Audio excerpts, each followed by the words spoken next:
pernah syuting di luar negeri. Sama. Gitu. Sebelumnya pernah syuting sama sutradara perempuan juga.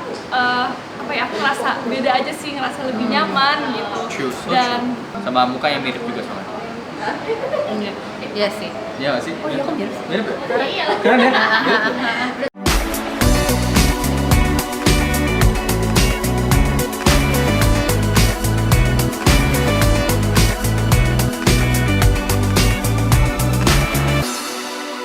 Dari siapa? Dari Mandy deh. Oke, karakter aku di film Merindu Cahaya di Amstel ini sebagai Khadijah. Khadijah ini wanita asli Belanda, di mana dia tuh punya masa lalu yang cukup kelam bisa dibilang, dan dia akhirnya bertemu dengan Fatimah yang diperankan oleh Mbak Oki, hingga akhirnya dia mendapatkan petunjuk lah gitu, hidayah.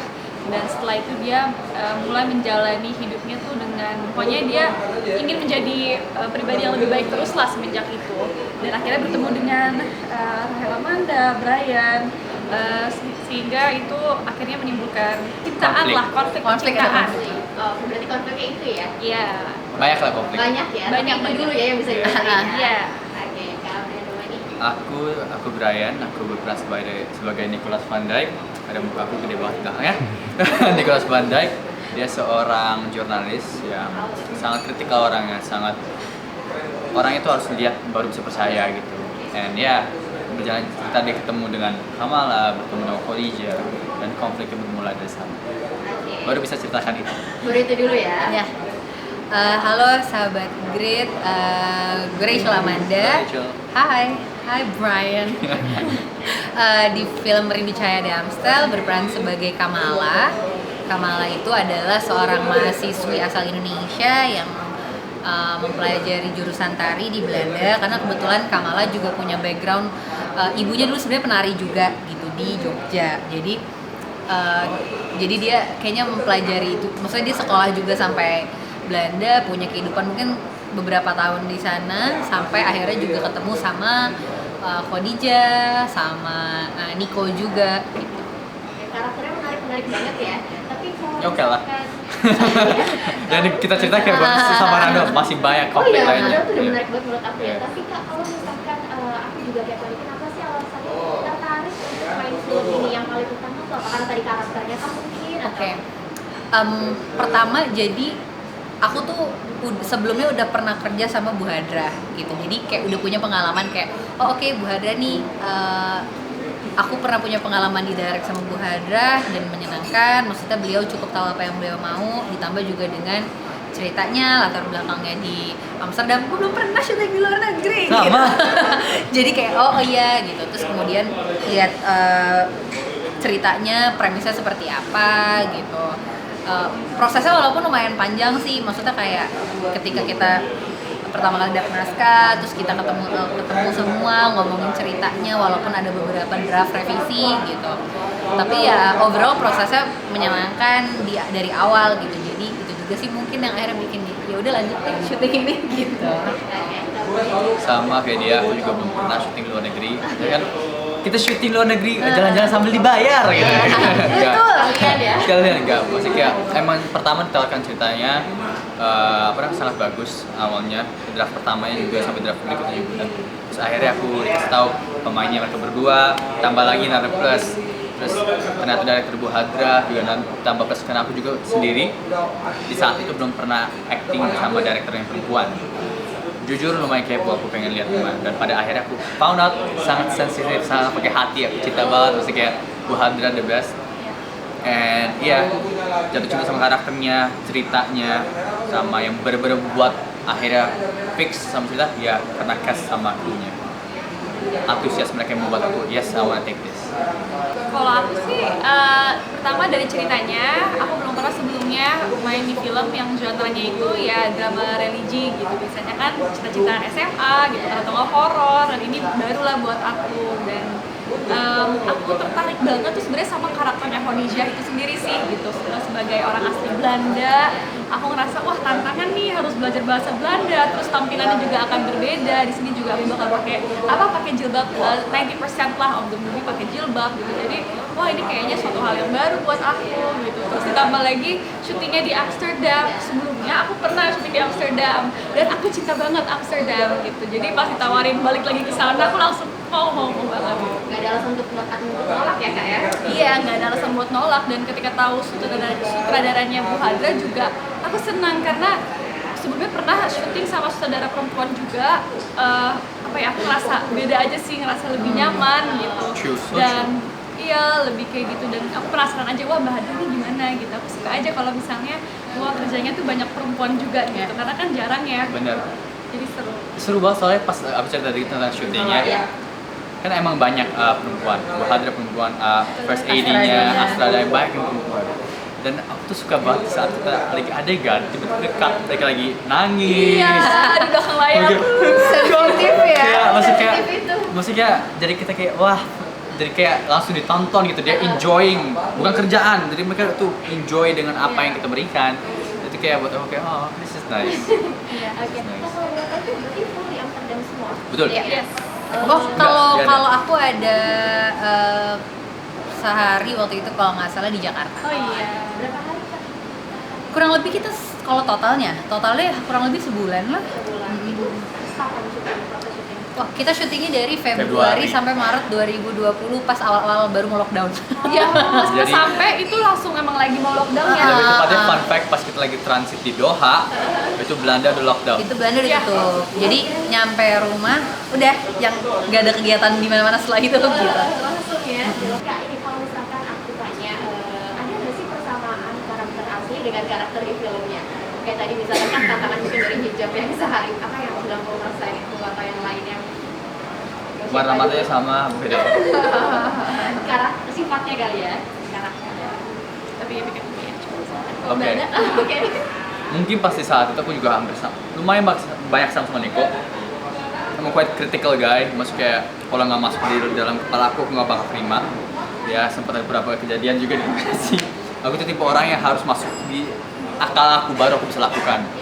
Salah satunya dan ya mungkin bisa dibilang mencoba perfectionistnya agak mirip sama Nicholas. Agak mirip gitu doang. Sama muka yang mirip juga sama. Iya sih. Iya nggak sih? Oh iya, kok mirip sih? Mirip ya? Iya. Keren ya? Berarti kalau dari Kak Brian, perfeksionis itu ya yang Lebih ke critical thinking ya, lebih ke Kalau gue dan Kamala kayaknya sama-sama loves art. Ya, Iya, true. jadi maksudnya tapi mungkin beda form aja ya gitu. Sih kalau Kamala memang senangnya seni gerak, tari gitu. Sedangkan gue kayaknya agak-agak kaku juga gitu untuk badan, mungkin lebih ke acting, lebih ke ngeliat apa ya? Art. Ya art in general, ya lukisan kayak gitu-gitu senang gitu. Apalagi ya? Tapi gue sih ngerasa kalau Kamala tuh lebih free spirited gitu. Oke, kalau gue tuh masih ada agak nggak seberani itu gitu. Dan mungkin nanti teman-teman bisa ngeliat sendiri di filmnya, dan terutama terhadap cowok ya. Ya, Kamala true, Kamala ya. sangat berani gitu dengan ketika ngajak ngobrol dan sebagainya gitu. Gue nggak segitunya sih gitu. Gue nggak berani frontal lah gimana gitu. Nanti teman-teman bisa ngeliat sendiri. Oke. Aku apa ya? Mungkin kalau persamaannya tuh bukan karakternya tapi lebih kayak perjalanan yang dialami oleh Khadijah itu cukup mirip sama aku gitu. Tapi mungkin sama semua orang juga mirip nggak sih, kayak kita pernah punya masa lalu yang cukup kelam misalnya, hal-hal yang kita regret setelah dalam hidup gitu. Jadi perubahan-perubahan yang ada dalam Khadijah tuh pernah aku alamin juga gitu. Jadi itu yang bisa aku relate dengan karakternya. Cuman kalau secara karakternya sendiri tuh cukup beda. Khadijah tuh bener-bener dewasa banget, besar hati banget, dia tulus.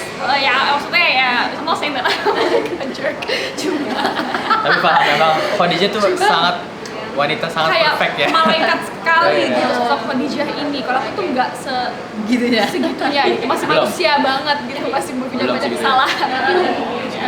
Oke. Tapi Kak, dari masing-masing karakter itu ada sudut pandang yang berubah nggak sih setelah mengurangi Banyak.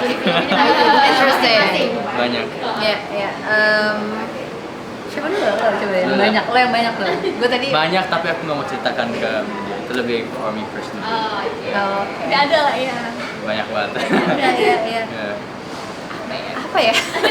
Kalau mungkin kata yang aku bisa lebih aku setelah main film ini jadi lebih pasrah lebih menerima apa aja tuh, don't plan lah. Apalagi habis kejadian ini tiba-tiba pandemi hit, yang kita semua kayak what the hell, why is life like this, terus akhirnya kayak yaudahlah pasrah aja, jalanin aja, bersyukur over the little stuff. Ya, kayaknya sama deh sama Brian gitu, karena ada beberapa adegan gitu, terutama ada adegan gue sama Brian gitu yang kayak di akhir film gitu ya, yang buat gue tuh lumayan touchy untuk gue pribadi bahkan. Kayak maksudnya gue jadi merasa gimana ya, jadi agak berempati sama Kamala gitu, tapi dari kejadian itu juga belajar bahwa ya kalau Tuhan tidak menentukan, tidak berkehendak ya nggak bisa ya. Jadi sebenarnya mirip kayak iya emang ikhlas aja gitu harusnya terhadap segala sesuatu gitu sih. Sama ya mungkin sama gitu. Mungkin kalau Khadijah apa ya, dia lebih mengikuti isi hati dia ya. Dia banyak banget denial lah di film ini. Dia resist perasaan dia, membohongi diri dia sendiri gitu. Tapi mungkin dari situ aku bisa belajar kalau ya kita harus selalu jujur sama diri kita. Sebenarnya Khadijah ini punya perasaan gak sih gitu, pokoknya selalu mengikuti isi hatinya ya. Ya baiklah, udah setelah film ini yang sangat intensif, tiba-tiba pandemi hit, 6 bulan nggak ngapa-ngapain. Contemplate banget ya. Wah, itu bener-bener di ruang kayak what am I doing with my life? Ya, gitu lah. Oke Kak, kalau scene favorit, satu kata aja biar nggak spoiler. Scene favorit, aduh gimana cara ya mendescribe itu ya. Pokoknya Yang mana sih? ini mungkin nggak satu kata boleh kali ya, tapi maksudnya nggak. Jadi ada conversation antara Kamala dan Nico yang Cafe. cafe Oh, that's nice a nice scene. gitu. Kayaknya karena adegan itu kita nge-rehearse lumayan. Enggak, dari Apa ya? Jadi bukan apa-apa, just sometimes ya job kita jodoh-jodohan. Betul. Jodoh sama pemain, jodoh sama director. Dan kita dari awal reading aja udah meskipun pas adegan itu, apalagi adegan langsung klik, jadi kayak flow-nya udah dapat, apanya udah dapat segala. Dan pas kita syuting adegan itu, kalau nggak di-cut tuh jalan aja terus tuh. Iya. It was nice, soalnya pertama kita biasa syuting luar dingin, ini syuting anget, lagi makan, ngobrol berdua. secara lingkungannya juga lagi enak gitu ya, maksudnya jadi ya itu deh. Takut Jadi scene bocor. itu tadi ya, itu Scene gue aja ya. percakapan di kafe. Di kafe ya. Kamu? gimana ya, mungkin yang ending, makanya belum ending banget sih, yang di depan train station itu juga Oke, bagus. itu bagus. Terus yang di train station sebenarnya itu bukan film favorit sih, cuman lucu aja adegan itu. Oh, Karena yang ada. aku kan itu kan rame banget kan di train station, terus ada adegannya tuh si Nico pokoknya nggak bisa. pokoknya aku harus mendalami banget, kayak harus benar-benar terpukul banget pada saat itu. Terus kayak saking nggak bisa fokusnya karena rame banget, akhirnya aku pakai headset, karena pakai jilbab ya jadi nggak kelihatan. Pakai headset terus dibantu dipancing oleh Brian, jadi dia telepon HP aku, terus dia ngomong beneran gitu, jadi kayak mancing emosi banget. Itu lucu sih, pertama kali itu kayak gitu. So kind of you. Sama ada satu kalau buat aku, adegan banyak ya, adegan masjid. Ada satu yang terlihat di trailer sih, ada, it was so grande. Aku juga rasanya kayak so heavy. I actually teared up sebelum take. Really? Because you were already. Yes, tapi kan di adegan itu pas jalanin, I didn't feel tearing up, soalnya lebih ke shock kan, kayak I don't know what to feel.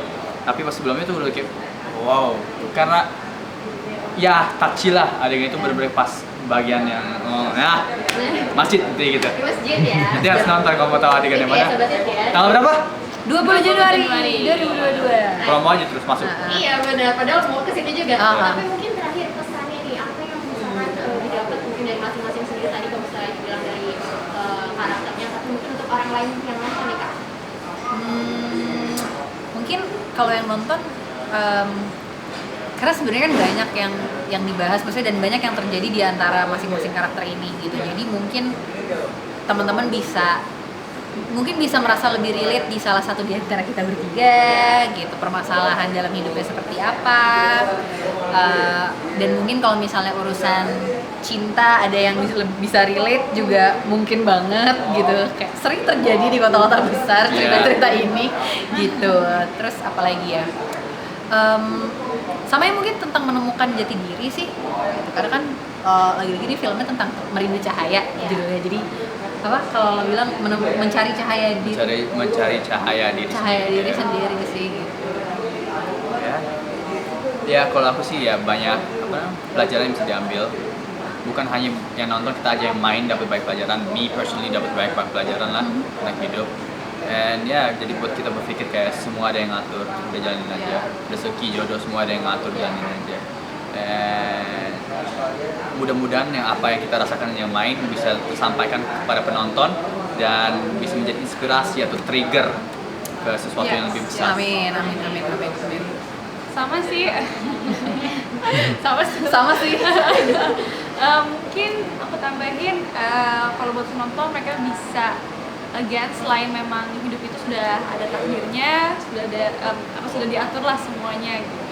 Tapi mungkin kita semua tuh dari karakter kita bertiga ini penonton bisa lihat bahwa semua orang tuh punya caranya masing-masing untuk akhirnya menemukan jati diri mereka gitu, punya flow-nya masing-masing, punya pace-nya masing-masing. Jadi kita nggak boleh langsung ngejudge orang gitu, karena kita semua punya pace-nya kita gitu. Jadi untuk lebih bertoleransi sama even walaupun yang beragama ya satu agama pun kita bisa saling ngejudge gitu kan. Tapi film ini tuh ngasih tahu kalau kayak ya semua orang punya tuh beda. perjalanan yang beda-beda. Semua orang tuh bahasanya what's the word, takdir. Maksudnya jalannya jalan hidup itu beda semua. Jadi kayak don't judge, belum waktunya aja kali. Yes. Jalanin aja, pasrah aja dulu. Mungkin film ini bisa ditonton tadi. Oke. Silakan Brian mana nih? Jangan lupa buat tonton film Merindu Cahaya di Amstel yang bakal tayang di tanggal 20 Januari 2022 di bioskop. seluruh bioskop. See you guys di bioskop. Endingnya doang tuh, tinggal edit doang. Maaf ya, banyak latihan kita. Terima kasih sudah menonton video ini. Jangan lupa subscribe dan aktifkan lonceng notifikasi supaya kamu nggak ketinggalan video terbaru dari Grit.